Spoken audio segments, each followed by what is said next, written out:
Ով մեզ, ինձ, իմ թիմակիցներին կամ որևէ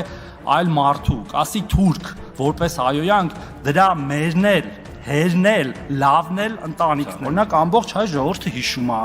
2000-ականներին ոչ չէին թողում ներկրել բջջային հեռախոսներ, որտեղ դա Սեդրակ Քոչարյանի մենաշնորհն էր։ Եվ ծանոթ էին գտնում, որ Սեդրակ Քոչարյանը զանգեր ոնց որ թե Արմեն Ավետիսյանին, պարոն Բագրատյան, ու ասեր խնդրում եմ, ես մի 500 հատ հեռախոսը թողեք, ես մյուս ֆիրմաներն եմ ուծի։ Բոլորը շատ լավ հիշում են, որ օրինակ Toyota-ի բացվելուց հետո բոլոր պետական պաշտոնյաները սկսեցին Toyota քշել, դժբախտաբար մինչև հիմա էլ քշում են,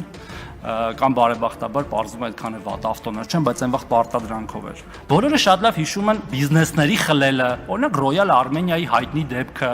երբ որ էլի իրանց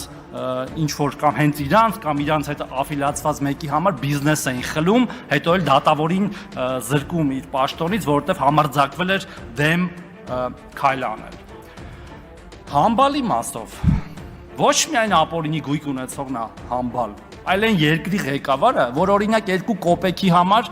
գույք է տալիս պարտքի դիմաց, խոսում էր ինչ-որ պարադներում դիրքի մասին Նիկոլ Փաշինյանի։ Հավանիր տեսանյութը և բաժանորդագրվիր նորությունները բաց չթողնելու համար։